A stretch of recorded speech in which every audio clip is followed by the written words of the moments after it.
देखिए, कई बार लोग मुझसे पूछते हैं हमारे क्लिनिक पे आकर के कि हम तो बिल्कुल स्वस्थ हैं, हम तो बिल्कुल फिट हैं, तो पंचकर्म हम भी करा सकते हैं और अगर करा सकते हैं तो उसका क्या बेनिफिट होगा और पंचकर्म होता क्या है।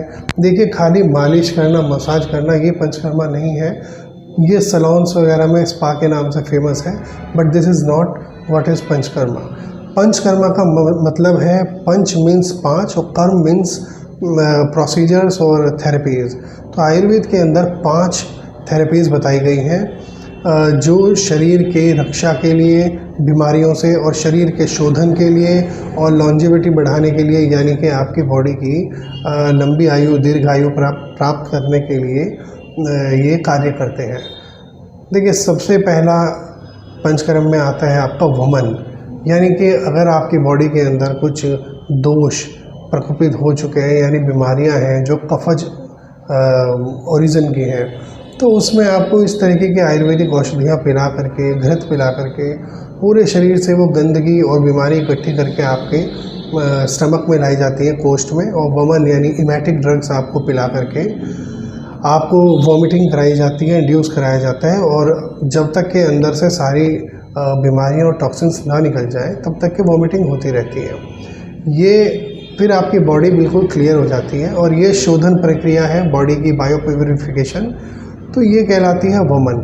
दूसरा प्रोसीजर इसमें होता है विरेचन, यानी कि आपके जो नाभि से नीचे बॉडी में जितने भी रोग हैं ज़्यादातर, और पित्त के जितने भी रोग हैं आपके, इन सभी के अंदर, स्किन डिसऑर्डर्स में, लिवर डिसऑर्डर में, और जितने भी आपके पित्तज विकार हैं, इन सब के अंदर आपको विरेचन कराया जाता है। क्योंकि नाभि से नीचे जो शरीर से सफाई करने का जो मार्ग है वो आपका एनल एरिया है, यानी कि एक्सक्रीटरी आपका जो है कैनाल। तो उसमें आपको आयुर्वेदिक औषधियाँ दे करके इसमें आपको स्टूल पास कराए जाते हैं। पहले मल निकलता है, फिर धीरे धीरे पानी निकलता है, फिर बस झाग ही निकलता है, और लास्ट में जब तक जैसी दवाई आपने कंज्यूम की है और वैसा ही वो ना निकलने लगे, जब तक कि आँख पूरी क्लींजिंग ना हो जाए तब तक कि ये प्रक्रिया चलती है। इसको, ये भी एक शोधन प्रक्रिया है, इसको आप विरेचन के नाम से बोलते हैं, यानी कि प्रगशन। और तीसरे नंबर का आपका होता है इसमें वस्ती चिकित्सा। देखिए, संपूर्ण वात रोगों की जो श्रेष्ठ औषधि है या जो चिकित्सा है, तो वो श्रेष्ठ चिकित्सा वात रोगों की वस्ती कहलाती है, और वस्ती को अपने आप में संपूर्ण चिकित्सा कहा गया है। तो इसमें मेडिकेटेड एनीमा, इसको आप कह सकते हैं, आयुर्वेदिक जड़ी बूटियाँ, घृत, मधु और प्रक्षेद द्रव्य डाल करके और तेल वगैरह, इसको आपके एनल रीजन से आपके इंटेस्टाइन्स में डाला जाता है दवाइयों को, और उसके बाद फिर आपको जो है कुछ समय वहाँ पे होल्ड कर, क्योंकि वस्ती का मतलब है ब्लैडर। पुराने ज़माने में ब्लैडर के द्वारा एनिमल्स के उसमें भर के दवाई ये इंड्यूस कराई जाती थी बॉडी के अंदर, तो इसलिए इसको वस्ती चिकित्सा बोलते हैं। वस्ती का दूसरा अर्थ है होल्ड करके रखना। तो ये जब बॉडी के अंदर आप थोड़ी देर तक ये मेडिसिन और ये फॉर्मुलेशंस होल्ड करते हैं, फिर उसके बाद आप इसे स्टूल के द्वारा पास कर देते हैं, तो ये आपके वात रोगों को भी दूर करती है, आपके इंटेस्टाइन्स को नरिश करता है, और ये आपकी जोड़ों का दर्द और जितने भी न्यूरो प्रॉब्लम्स हैं उनको दूर करता है। तो ये कहलाती है आपकी वस्ती, यानी कि मेडिकेटेड आयुर्वेदिक एनिमा। तीसरा होता है आपका नस्य। देखिए, नस्य में क्या है कि nasal infusion of oil, powder, fumes और any medication is known as nasya. नाक के द्वारा इसके अंदर दवाई डाली जाती है। ये डेली बेसिस पे भी कुछ किया जाता है, और कई बार ये मंथली बेसिस पे भी, और कई बार एक्यूट उसमें 2 या 3 दिन ये दवाई नाक से दी जाती है, जिसको नस्य बोलते हैं। नस्य चिकित्सा जो है, इससे आपके गले से ऊपर होने वाले जितने भी रोग हैं, नाक, कान, गला, सिर, ये सब दूर होते हैं। और जो ये नेज़ल मेडिकेशन है, नाक के द्वारा दी जाने वाली जो थेरेपी है, इसके द्वारा आपके कॉग्निटिव फंक्शंस इंप्रूव होते हैं, ब्रेन की पावर इंप्रूव होती है, आपका माइग्रेन दूर होता है, आपके जमा हुआ जो कफ है फ्रंटल साइनसेस में, ये बाहर निकलता है, और बहुत सारे अन्य भी लाभ हैं। आपके बाल जो खालित्य और पालित्य रोग है, खालित्य यानी बॉल्डनेस, जिसमें कि हेयर लॉस और हेयर फॉल होता है। पालित्य यानी समय से पहले उनका बाल का पक जाना, सफ़ेद हो जाना, यानी pre mature greying of hairs. ये दोनों चीज़ इससे ठीक हो जाती हैं। आपके जबड़े, आपके जॉज जो है मजबूत होते हैं, दांत जो है मजबूत होते हैं, स्किन में एक लस्टर आता है। तो ये सभी इसके लाभ हैं। और एक होता है रक्त मोक्षण, यानी कि ब्लड लेटिंग।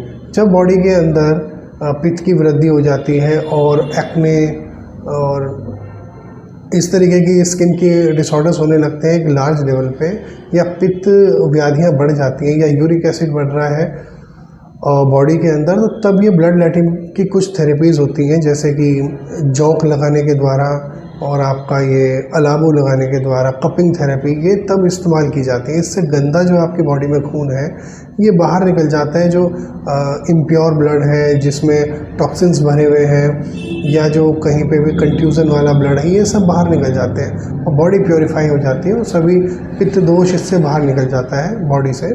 प्रकुपित पित्त दोष, दूषित पित्त जो है।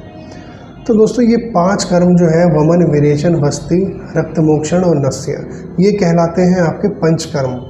पंचकर्म एक शोधन चिकित्सा है और ये बदलते जो ऋतुओं में ये कराई जाती है शरीर के शोधन के लिए।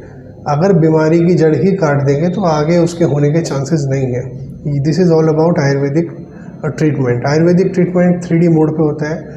3D मीन्स पहला है आपकी दिनचर्या, दूसरा है आपकी डाइट और तीसरा है आपकी दवाई।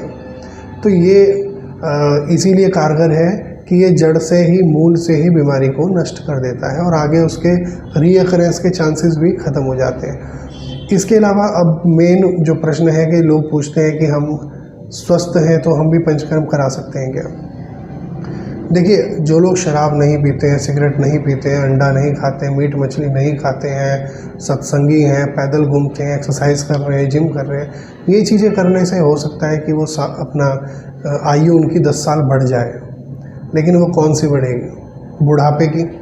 यानी कि अगर 80 साल जीने वाले थे वो 90 साल जी रहे हैं, 90 साल जी रहे हैं तो यानी 10 साल उन्होंने बुढ़ापा ही झेला है। और ये पंचकर्म करवाने से भी आप 90 साल जिएंगे, 10 साल आयु बढ़ेगी।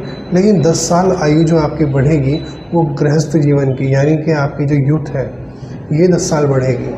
यानी कि आप 10 साल देर से बूढ़े होंगे, आपकी स्किन में 10 साल एक्स्ट्रा शाइनिंग रहेगी। इसे आप रेगुलर बेसिस पे भी करा सकते हैं। वरना एक अभ्यंग थेरेपी जो बाह्य पंचकर्म में आता है आपका, जिसमें फुल बॉडी पे आयुर्वेदिक मेडिसिन्स, मेडिकेटेड ऑयल्स, घृत, इनके द्वारा फुल बॉडी में जो मसाज की जाती है अलग अलग स्ट्रोक्स के द्वारा, तो इसको आप अभ्यंग बोलते हैं। जिस तरीके से आप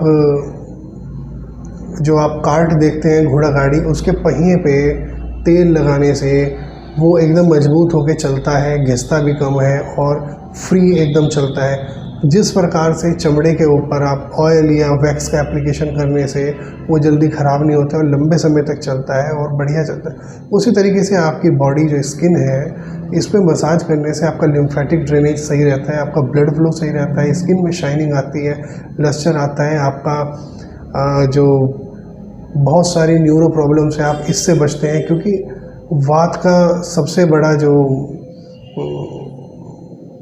आश्रय है ये आपकी स्किन है और जितने भी आपकी नर्व्स हैं इनकी एंडिंग्स भी स्किन में है।